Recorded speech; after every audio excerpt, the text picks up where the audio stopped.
Essa é a aula de número 4 do curso de Comunicação Persuasiva, a trajetória histórica das relações comunicacionais, a arte de construir imagens, seduzir, transmitir ideias, pensamentos e persuadir.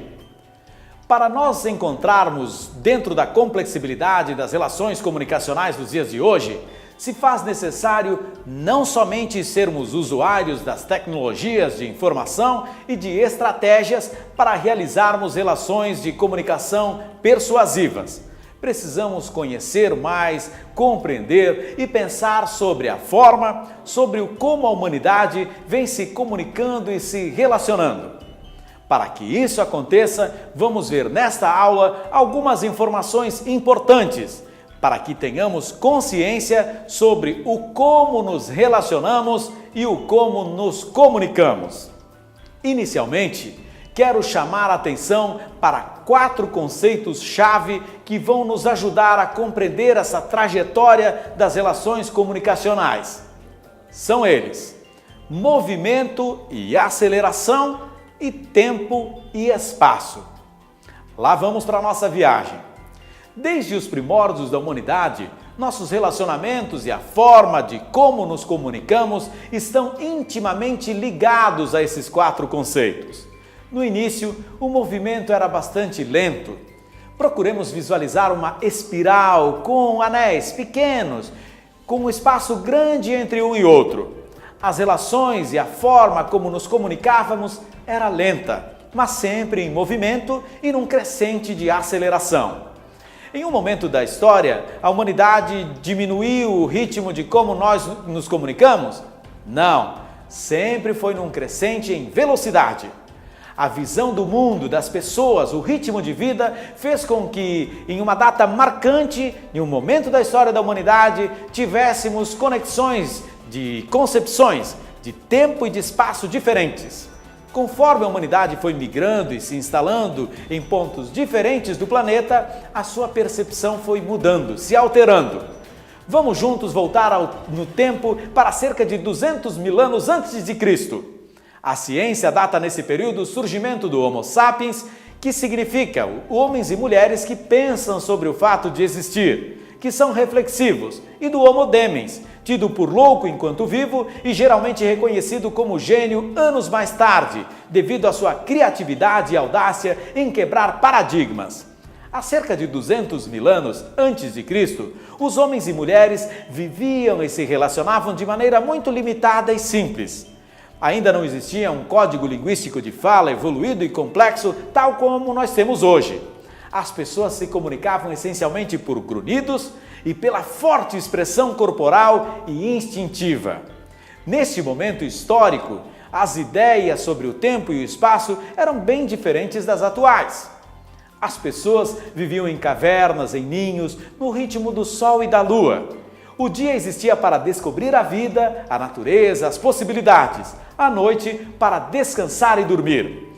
O dia e as pessoas se guiavam pelas estações do ano, celebrando o verão, a primavera, o outono. E também isso influenciava na forma de se comunicar e se relacionar.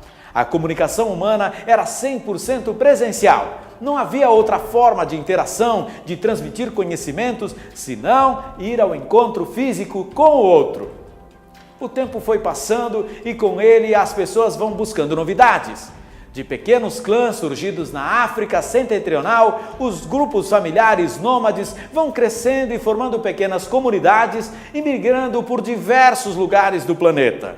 Essas migrações e a necessidade de comunicação criam e provocam o surgimento da fala, das línguas maternas. As pessoas têm necessidade de se entender melhor através de um código mais universal, compreensivo.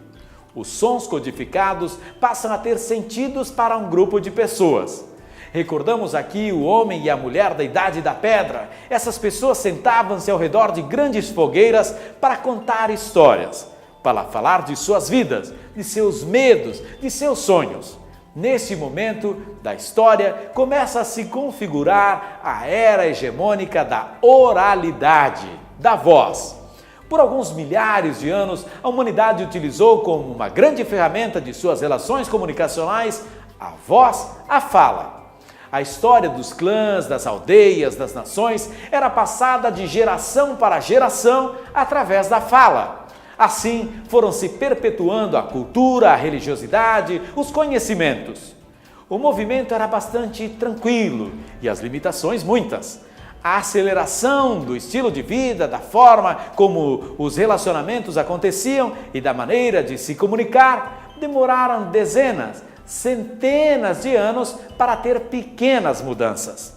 Quando morria um ancião, com ele morriam muitos dos conhecimentos, muitas curiosidades, detalhes que, se não foram transmitidos através da fala para outros, terminavam ali, na morte daquela pessoa. O movimento era pequeno, limitado.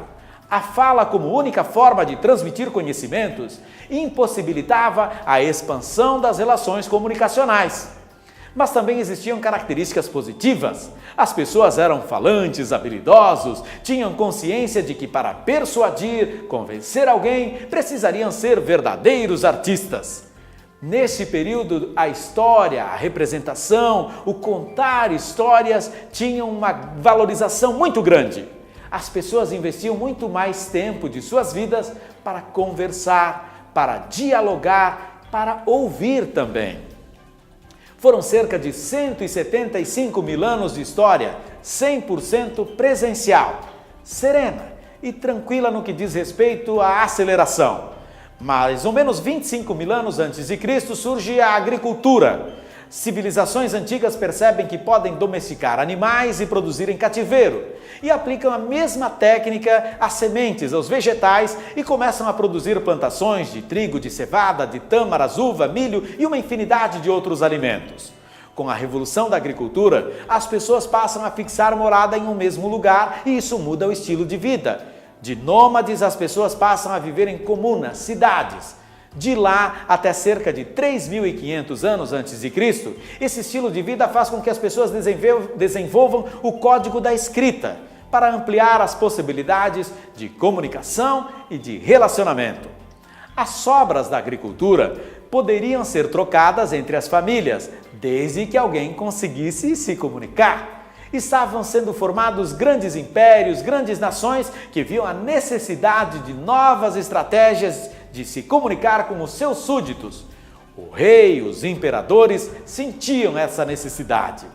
Primeiro, a escrita nasce na forma de desenho imitando imagens da natureza, que tinham um significado simbólico para um número de pessoas. Os desenhos eram feitos em rochas e no fundo de cavernas.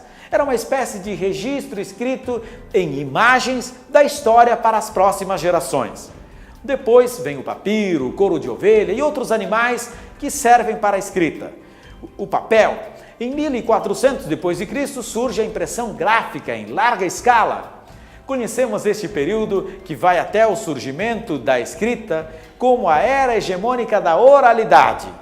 Mesmo com o aparecimento da escrita, jamais a voz e a fala deixaram de ser ou de ter os seus espaços e de ser importantes nas relações comunicacionais, pois a fala é um dos componentes principais da identidade humana. Se você está empolgado, então não veja agora a próxima aula.